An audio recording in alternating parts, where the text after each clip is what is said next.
Hello dear students, good morning. आज की अपनी क्लास का डिस्कशन का पॉइंट है, पहले तो विद्युत क्षेत्र तीव्रता और विद्युत विभव में अपन संबंध ज्ञात करेंगे, और दूसरा पॉइंट जो अपन आज की क्लास में डिस्कस करेंगे वो रहेगा किसी गोलीय कोष की वजह से, और ये आप कह सकते हो गोलीय कोष को चालक गोला, क्योंकि चालक गोले को दिया गया आवेश भी क्या होता है, एक समान रूप से इसके पृष्ठ पे आके वितरित हो जाता है। तो वो गोलीय कोष और चालक गोला एक ही बात पड़ती है, तो उसके लिए अपन विद्युत विभव का व्यंजक कैलकुलेट करेंगे। ये 2-3 टॉपिक्स अपने डिस्कशन में रहेंगे आज।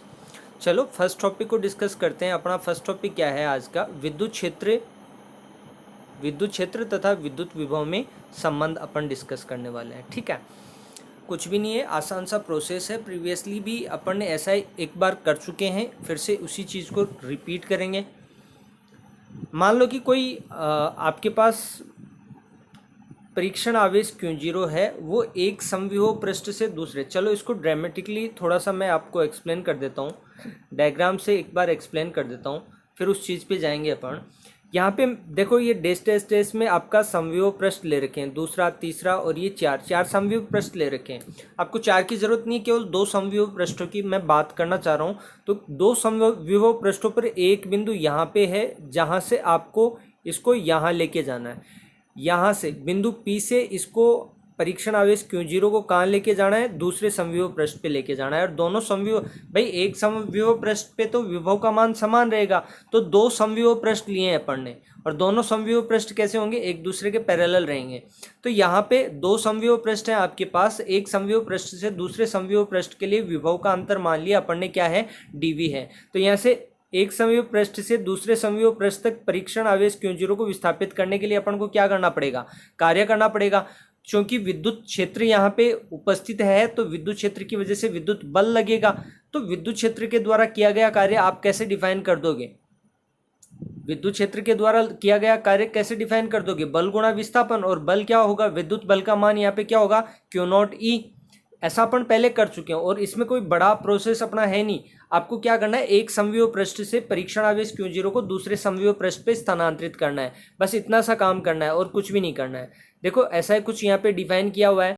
इसमें क्या कर रहा हूँ मैं, इसमें Q0 परीक्षण आवेश है, इसको एक समविभव पृष्ठ से दूरी dr पर स्थित दूसरी समविभव पृष्ठ पर विस्थापित कर रहे हैं।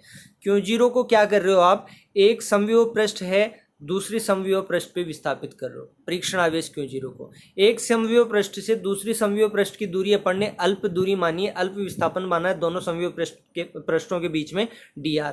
तो एक समविभव पृष्ठ से दूसरे समविभव पृष्ठ पे आप अल्प विस्थापित कर रहे हो परीक्षण आवेश Q0 को। ठीक है, तो किया गया कार्य क्या होगा, विद्युत क्षेत्र परीक्षण आवेश Q0 पर क्षेत्र द्वारा, विद्युत क्षेत्र द्वारा किया गया कार्य क्या होगा, W बराबर Q0 dV। वैसे बल गुणा विस्थापन से भी ये चीज होती है, देखो आगे इसी चीज को व्यक्त किया है मैंने। किया गया कार्य क्या होगा, आपने विभवांतर की परिभाषा दी है, यदि दो बिंदुओं के बीच किसी आवेश को आप स्थानांतरित करना चाहते हो तो विद्युत क्षेत्र के द्वारा किया गया कार्य क्या होता है, विभवांतर क्या होता है, VB माइनस VA बराबर क्या किया था आपने, W माइनस WE अपॉन में Q0, ऐसे तो किया था। तो यहाँ पे किया गया कार्य क्या होगा, W बराबर मल्टीप्लाई कर दो, किया गया कार्य ऋणात्मक था तो माइनस चिन्ह दूसरी तरफ आ जाएगा, तो माइनस Q0 dV, आवेश और विभवांतर का गुणा कर दो आप, तो किया गया कार्य है। एक दूसरे प्रोसेस से अपन बल गुणा विस्थापन से भी अपन कैलकुलेट कर सकते हैं। dV क्या है, समविभव पृष्ठों के मध्य विभवांतर है। ठीक है, इसको अपन नए समीकरण बल गुणा विस्थापन से भी व्यक्त कर सकते हैं। इसको F को क्या लिख सकते हो आप, Q0E, विद्युत क्षेत्र है तो परीक्षण आवेश पे विद्युत बल लगेगा जिसका मान क्या रहेगा, Q0E। तो ये E सदिश डॉट dr सदिश हो गया, तो यहाँ से W बराबर क्या हो गया आपका, Q0E dr cos थीटा। यहाँ पे ये समीकरण एक है ही आपका, और ये समीकरण आपका क्या हो गया, दो। दोनों ही केस में आपने किया गया कार्य कैलकुलेट किया, तो ये किया गया कार्य क्या होगा, बराबर होगा, तो इसको बराबर कर दीजिए।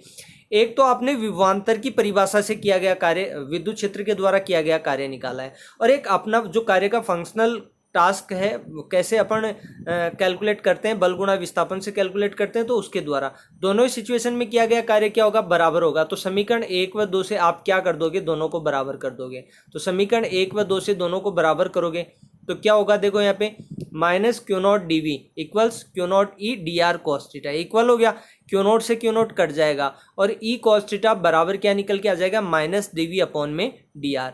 यहाँ पे अपन बात करें तो ई कॉस थीटा क्या है, ई सदिश का आर सदिश की, आर सदिश की दिशा कौन सी है, देखो यहाँ पे ये आर सदिश की दिशा है, ये आर सदिश की दिशा है, ये आर सदिश की दिशा है, तो ई सदिश का आर सदिश की दिशा में घटक हो जाएगा ई कॉस थीटा। ठीक है, ऑब्वियस सी बात है कि अपन अलग अलग दिशाओं में ई सदिश के घटकों को डिफ्रेंशिएट करके अलग अलग व्यक्त करेंगे आगे, चलो वो आगे की बात है। लेकिन यहाँ पे ई कॉस थीटा क्या है, ई सदिश का आर सदिश की घटक में दिशा में घटक है, ई सदिश का आर सदिश की दिशा में घटक है ये ई कॉस थीटा। ठीक है, चलो अब आगे थोड़ा सा और डिस्कशन कर लेते हैं। यहाँ अपन क्या कर रहे हैं,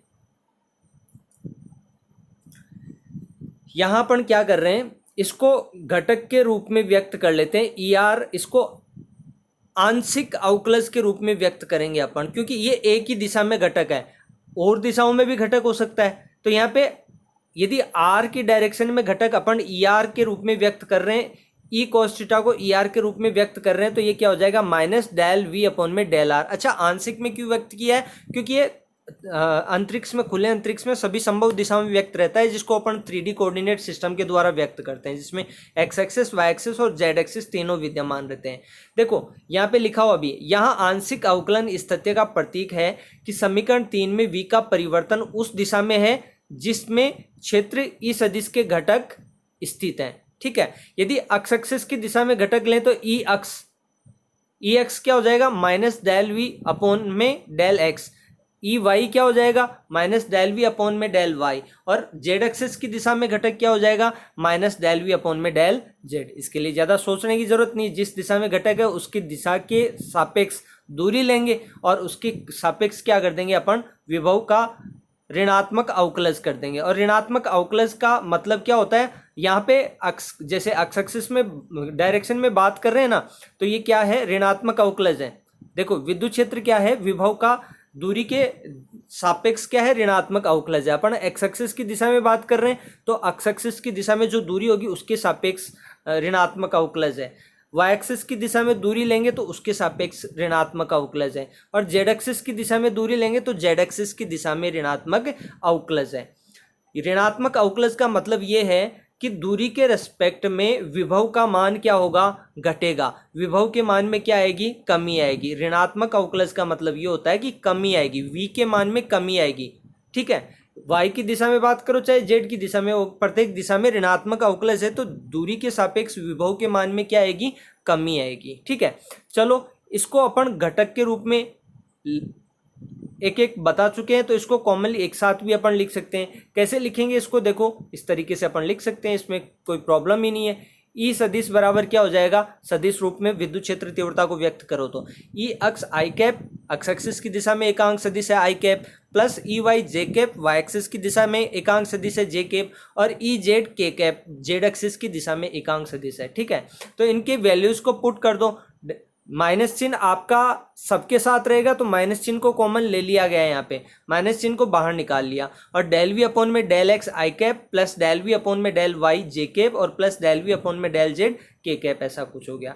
ठीक है, यहाँ से आप क्या कर सकते हो, v को भी आप क्या कर सकते हो, कॉमन ले सकते हो, और इसको क्या लिख सकते हो, इसको ग्रेडियंट वेक्टर लिख सकते हो। ग्रेडियंट मतलब इसको आंशिक परिवर्तन की दर के रूप में व्यक्त कर सकते हो, और दिशा के साथ है तो देखो डेल के ऊपर इस उल्टा जो ट्रायंगल है इसको मैं क्या बोल रहा हूँ, डेल बोल रहा हूँ, तो डेल के ऊपर वेक्टर काम में लिया गया है। क्यों काम में लिया गया है, देखो यहाँ पे ये वेक्टर क्यों काम में लिया गया है, क्योंकि यहाँ ये दिशा के साथ है, आई कैप जे कैप और के कैप, ये एक सदिश होता है। विभव प्रवणता को अपन एक सदिश के रूप में परिभाषित करेंगे जिसकी दिशा क्या होगी, विद्युत क्षेत्र की दिशा में होगी। आगे देखो उसको भी डिफाइन करता हूं मैं विभव प्रवणता को, लेकिन इसको क्या लिख दिया, जो ब्रैकेट के अंदर है इसको मैंने क्या लिख दिया है, इसको क्या लिख दिया, डेल वेक्टर, डेल वेक्टर, या इसको डेल को क्या लिख सकते हो आप, ग्रेडियंट भी लिख सकते हो, विभव प्रवणता इसको बोलेंगे अपन। ठीक है, और ग्रेडियंट के ऊपर सदिश लगा हुआ है, उसका कारण आपको समझ में आ गया होगा कि यहाँ पे आई कैप जे कैप और के कैप है, डायरेक्शंस को इंडिकेट कर रहे हैं, तो इस ब्रैकेट को आप डेल लिखो चाहे ग्रेडियंट लिखो, GRAD लिखो, उससे कोई फर्क नहीं पड़ता, ऊपर आपको क्या लगाना पड़ेगा, वेक्टर लगाना पड़ेगा। यहाँ पे डेल वेक्टर इक्वल्स ये क्या है, एक डेल संकारक है। क्या है, एक डेल संकारक है। चलो इसको आप निष्कर्ष के तौर पे कैसे देख सकते हो, आप कह सकते हो कि विभव के साथ ऋणात्मक परिवर्तन की दर, विभव के साथ ऋणात्मक परिवर्तन की दर विद्युत क्षेत्र के बराबर होती है। ये रिजल्ट के रूप में आप कह सकते हो। यदि आपको विभव दे रखा है और उसका अवकलज करोगे तो आपको क्या मिलेगा, विद्युत क्षेत्र की तीव्रता मिलेगी। चलो विभव प्रवणता को डिफाइन कर देते हैं। अभी मैंने आपको क्या कहा, एक रिलेशन होता है विद्युत क्षेत्र तीव्रता और विभव प्रवणता के बीच में। यहाँ देखो इस रिलेशन से आप क्या कह सकते हो, मैं इस रिलेशन की बात करना चाह रहा हूं यहाँ पे, E cos theta equals minus D V upon में डी आर। यहाँ पे माइनस डी वी अपॉन में डी आर का वैल्यू मैक्सिमम कब होगा, जब थीटा का वैल्यू 0 डिग्री हो। और थीटा किस किस के बीच में कोण था, ई सदिश और डी आर सदिश के बीच में, ई सदिश और डी आर सदिश के बीच में। ये देख सकते हो थीटा किस किस के बीच में कोण है, ई आर और डी आर सदिश के बीच में कोण है। ठीक है, तो यदि एक कोण आप क्या ले 0 डिग्री ले, मतलब विद्युत क्षेत्र विस्थापन की दिशा में ही हो। थीटा का मान 0 डिग्री लेने का मतलब क्या है कि विद्युत क्षेत्र क्या हो, विस्थापन की दिशा में ही हो। क्यों 0 को आप विस्थापित कर रहे हो, तो ई सदिश का डायरेक्शन क्या होगा, ई सदिश की दिशा क्या होगी, डी आर सदिश की दिशा में ही होगी। और यदि कोस 0 आप कर रहे हो तो इसका विद्युत क्षेत्र कोस 0 का मान क्या होता है, एक अधिकतम मान होता है। तो आपको माइनस डी वी अपॉन में डी आर क्या मिलेगा, ई मिलेगा। मतलब विभव में कमी, दूरी के सापेक्ष विभव में कमी आपको क्या मिलेगी, अधिकतम मिलेगी। और इसे ही अपन विद्युत क्षेत्र की दिशा में क्या कहते हैं, विभव प्रवणता कहते हैं। तो इसी बात को लेके मैं क्या कहना चाह रहा हूँ, इसको डिफाइन करना चाह रहा हूँ। विभव प्रवणता को कैसे डिफाइन करेंगे, देखो विद्युत क्षेत्र में, विद्युत क्षेत्र ई सदिश में विद्युत क्षेत्र की दिशा में ही, विद्युत क्षेत्र ई सदिश में विद्युत क्षेत्र की दिशा में विभव में दूरी के सापेक्ष हानि की अधिकतम दर, कमी कह दो या हानि कह दो, विभव में दूरी के सापेक्ष हानि की अधिकतम दर विद्युत क्षेत्र की दिशा में, दैट्स वेरी इंपॉर्टेंट, ध्यान रखना इस बात का। विद्युत क्षेत्र में, विद्युत क्षेत्र की दिशा में विभव में दूरी के सापेक्ष हानि की अधिकतम दर क्या कहलाती है, विभव प्रवणता कहलाती है।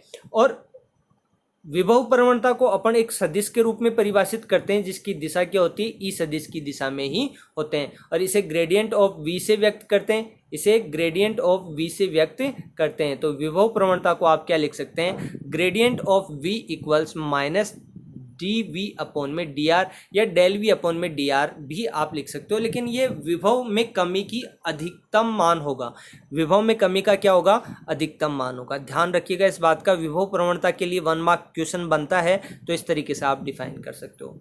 ठीक है, थोड़ा सा आगे बढ़ते हैं। संबंध आपने देख लिया।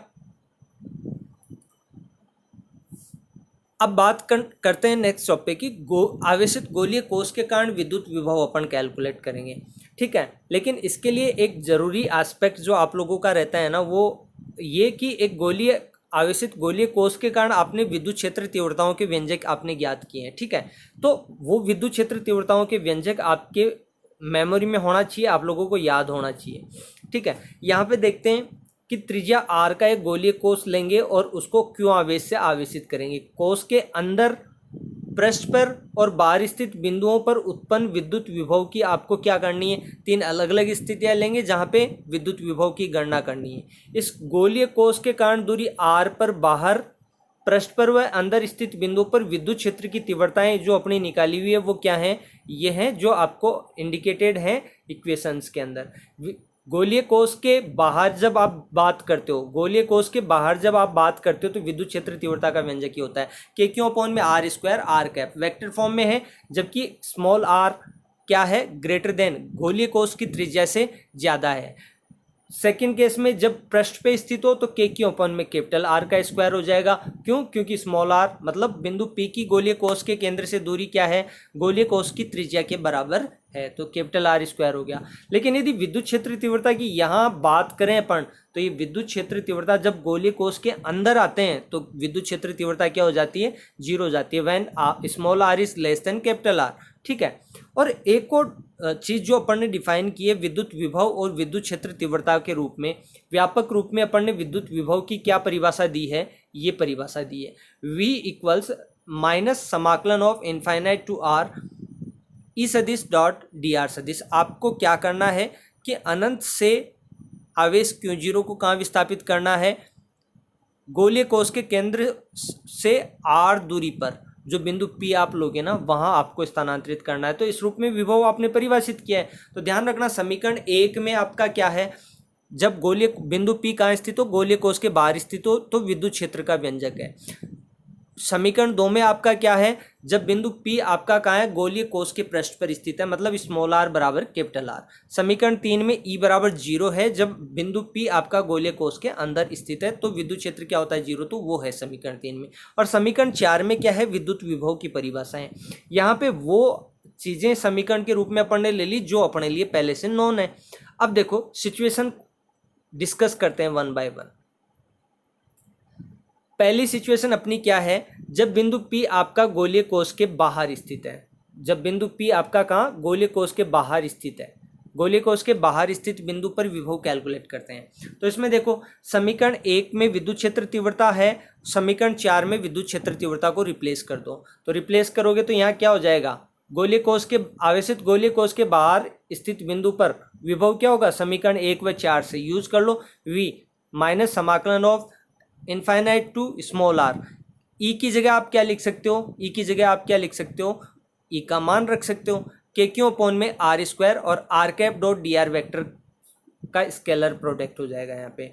चलो इसको थोड़ा सा एक्सपेंड करते हैं।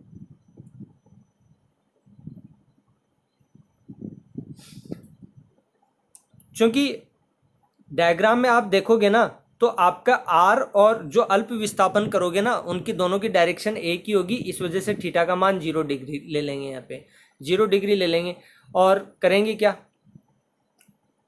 Are cap dot D R vector equals D R कर देंगे। उसका रीजन क्या है, क्योंकि इनका अदिश गुणनफल अपन खोलेंगे तो कोस थीटा आएगा और थीटा की वैल्यू अपन क्या ले लेंगे, 0 डिग्री ले लेंगे। और 0 डिग्री क्यों, विद्युत क्षेत्र की दिशा क्या होती है, त्रिज्य बाहर की ओर, धनावेश के लिए त्रिज्य बाहर की ओर, ऋणावेश के लिए त्रिज्य अंदर की ओर। तो दोनों की डायरेक्शन एक ही डायरेक्शन में होगी, दैट्स वाई थीटा का मान यहाँ पे क्या ले लेंगे, 0 ले लेंगे। तो इसका वैल्यू तो डी आर हो गया। तो डी आर यहाँ पे इंटीग्रेशन करना है लिमिट्स के साथ, दोनों की दिशा समान है ये बताया हुआ। इंटीग्रेशन करेंगे तो आर स्क्वायर 1 में आर स्क्वायर का इंटीग्रेशन क्या होगा, -1 में आर। लिमिट्स रखेंगे तो upper limit minus lower limit रखते ही ये क्या हो जाएगा, अंदर वाला माइनस बाहर आ गया है भाई, और माइनस मल्टीप्लाई माइनस होके क्या हो गया, प्लस हो गया है। तो यहाँ पे लिमिट्स रख दी 1 में आर -1 में इन्फिनिटी। रिजल्टेंट क्या निकल के आ गया, V बराबर के क्यू अपॉन में आर आपका निकल के आ गया। 1 में 4 पाई एप्सिलॉन नॉट को मैं के लिख रहा हूँ, कोई दिक्कत नहीं, स्थिर वैद्युत बल नियतांक है। यहाँ पे दूरी के व्युत्क्रमानुपाती है विभव, ठीक है। सेकंड केस में बात करें अपन, सेकंड केस में अपन ने क्या कहा, जब गोलीय कोश के पृष्ठ पर स्थित है बिंदु P, तो उस सिचुएशन में क्या होगा, स्मॉल r इक्वल्स क्या हो जाएगा, कैपिटल R। तो यहाँ से V सरफेस क्या हो जाएगा, सतह पर विद्युत विभव क्या हो जाएगा, के क्यू अपॉन में कैपिटल R हो जाएगा। ऊपर वाली जो समीकरण 5 है उसमें ये रिप्लेस कर देंगे, स्मॉल r की जगह क्या लिख दोगे, कैपिटल R रख दोगे। तो विभव क्या हो जाएगा, सतह पे गोलीय कोश की सतह पर विभव क्या हो जाएगा, के क्यू अपॉन में कैपिटल R, ठीक है। अब थर्ड केस में अपन बात करते हैं गोलीय कोश के अंदर। गोलीय कोश के अंदर जब बात करेंगे ना तो इसको 2 भागों में अपन डिवाइड कर सकते हैं, ठीक है। पहला, अनंत से आप आवेश Q0 को कहाँ लेके आओ, गोलीय कोश की सतह तक लेके आओ। और दूसरा, गोलीय कोश की सतह से जो बिंदु P गोलीय कोश के अंदर है वहां तक लेके आओ Q0 को। तो आपने जो कार्य किया ना उसको 2 भागों में आपने बांट लिया। एक तो अनंत से लेके दूरी R तक, कैपिटल R, गोलीय कोश के पृष्ठ तक है दूरी कैपिटल R, और दूसरा दूरी R से बिंदु P तक, स्मॉल r तक। तो आपने विभव वाले फॉर्मेशन को 2 भागों में तोड़ लिया।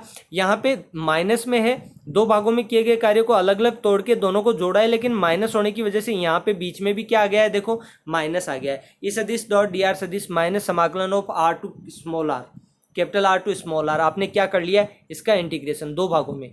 देखो इसके अंदर स्पेसिफाई किया हुआ है यही चीज, गोलीय कोश के अंदर के बिंदु के लिए विभव की गणना में अनंत से दूरी स्मॉल r तक विद्युत क्षेत्र की तीव्रता दूरी पर निर्भरता एक जैसी नहीं है, क्योंकि आप अनंत से लेके आओगे पृष्ठ तक तो वहां पे डिपेंडेंसी रहेगी, लेकिन पृष्ठ से अंदर विद्युत क्षेत्र क्या होता है, जीरो होता है। तो आवेश क्यों जीरो को विस्थापित करने में किया गया कार्य क्या होता है, जीरो है। तो इस समीकरण जो आपका चार्ट दिया हुआ था उसको दो भागों में अपन बांट लेंगे। एक तो अनंत से दूरी कैपिटल आर तक, मतलब अनंत से लेके गोलीय कोश के पृष्ठ तक लेके आएंगे, और दूसरा गोलीय कोश के पृष्ठ से जहां तक ये स्मॉल आर दूरी है ना, गोलीय कोश के अंदर, गोलीय कोश के अंदर ये दूरी है स्मॉल आर, इस बिंदु पी तक लेके आएंगे पृष्ठ से। तो एक दो भागों में बढ़ जाएगा, अनंत से लेके स्मॉल कैपिटल आर तक ई सदिश डॉट डी आर सदिश, और माइनस कैपिटल आर से स्मॉल आर तक।